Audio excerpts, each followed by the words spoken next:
Hola, buenos días. Somos el equipo 8 y vamos a estar hablando sobre las bacterias del género Brucella y Clostridium que se encuentran en los casos clínicos asignados. Primeramente, los casos de Brucella que fueron investigados son del país Uruguay, en lo cual se presentaron 14 personas con brucelosis que eran de la misma industria frigorífica durante los años 2009 a 2010. Las bacterias del género Brucella son de tipo gram negativos en forma de cocobacilos y son muy pequeñas. Debido a su morfología, son muy parecidos a las bacterias hemófilos y Bordetella. Esas bacterias tienen como características ser no móviles, resistentes a los ácidos y no forman esporas. Y también tienen una envoltura muy parecida a células eucariotas que va a ser una patogénesis. En este género encontramos diferentes especies de Brucella que provienen infectando a diferentes animales, tal como el ganado, ovejas, cabras y cerdos, y también, pues, por supuesto, los humanos. La brucelosis es una enfermedad ocupacional para los que tienen posibilidad de alto contacto con animales infectados. Unos ejemplos de esas ocupaciones son los médicos veterinarios, inspectores de carne y, como en este caso clínico, las personas que trabajan en las industrias de carne. Por otra cuenta, las personas que no trabajan o no tienen alto contacto con animales posiblemente infectadas pueden enfermarse por ingestión de carnes o lácteos de esos animales, como ejemplo, la leche no pasteurizada o comidas sanas. Entrando ya a su patogénesis, esta bacteria anteriormente dicha tiene la ventaja de ser muy similar a una célula eucariota por su envoltura bacteriana. Este le va a permitir evadir diferentes aspectos de la inmunidad innata, como por ejemplo los receptores de tipo TOL. Ya pasando a esos sistemas de inmunidad, se va a multiplicar en los macrófagos de diferentes órganos y estructuras como en el hígado, vaso y la médula ósea, y van a formar granulomas. Añadiendo a su forma de evadir, esta bacteria también puede inhibir diferentes sistemas de protección, como la fusión de fagosoma-lisosoma, y tiene la capacidad de inhibir el apoptosis. Ya vamos a seguir con las manifestaciones. Entre las manifestaciones que tuvieron en estos 14 casos, hubo una principal que es la astenia, que fue como la común, porque lo tuvieron los 14 y fue la única, ¿no? Entonces, las demás manifestaciones que se fueron presentando fueron de diferente frecuencia. Por ejemplo, que la cefalea lo presentaron 8 casos. Igual se presentó adinamia, se presentó malestar digestivo, sudoración también, altralgias y hubo también halitosis, pero tuvo una frecuencia, fue la frecuencia más baja, que fue de que solo 2 de los 14 casos lo presentaron, ¿no? Y entonces, si hablamos de que hubiera una inmunidad en los casos, pues los 14 dieron positivo a IgM por ELISA, pero en sí no se confirma que esos anticuerpos que estaban produciendo fueran realmente efectivos, ¿no? Que estuvieran trabajando realmente en contra de la bacteria, porque de hecho los 14 tuvieron una recaída.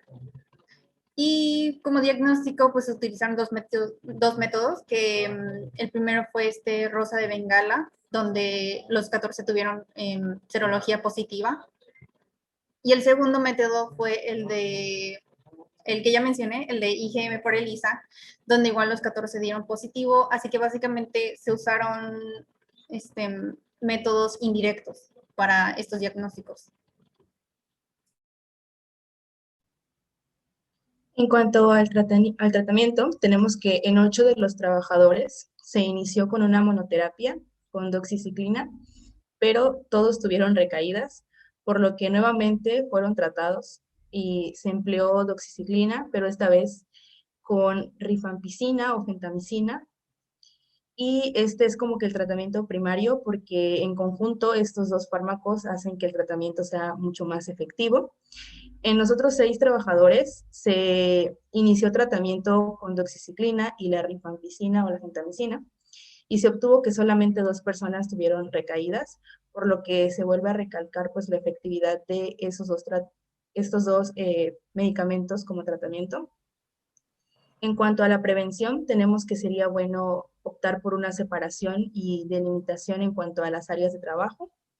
También un sistema de extracción de aire sería muy bueno y obviamente implementar equipo de protección para el personal que está trabajando, ¿no? Como cubrebocas, botas, guantes, protección ocular, etc. Bueno, en el siguiente artículo hablamos sobre 3 casos que fueron diagnosticados con Clostridium difficile, el cual es un bacilo gram positivo grande, formador de esporas potentes, productoras de una o más proteínas exotóxicas. La forma de la célula y la localización de las esporas varían según la especie, pero es muy poco común ver las esporas en muestras clínicas. Los Clostridium tienen esporas resistentes al calor, a la desecación y a los desinfectantes, y también pueden sobrevivir durante varios años en el ambiente y regresar a la forma vegetativa cuando se les pone en un ambiente adecuado.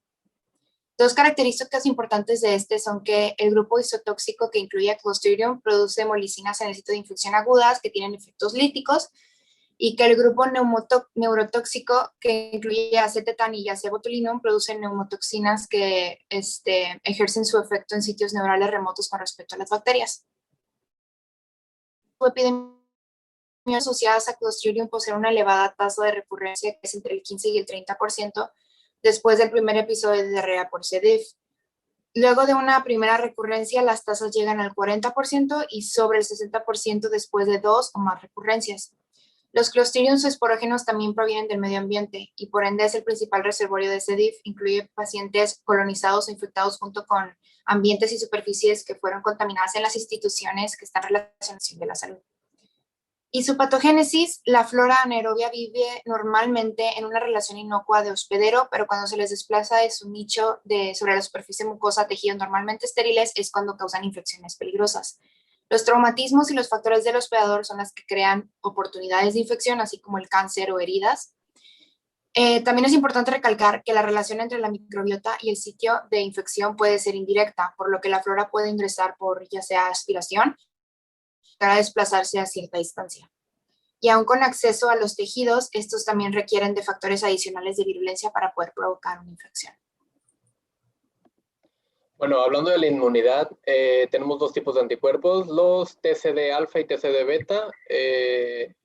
Los anticuerpos que están contra la TCD alfa y TCD beta han sido asociados con la resolución de la enfermedad en animales con los cuales se han experimentado. También nos indica esta resolución que la inmunidad antitoxina puede llegar a tener funciones protectoras, pero se sabe que existen recaídas sobre la misma.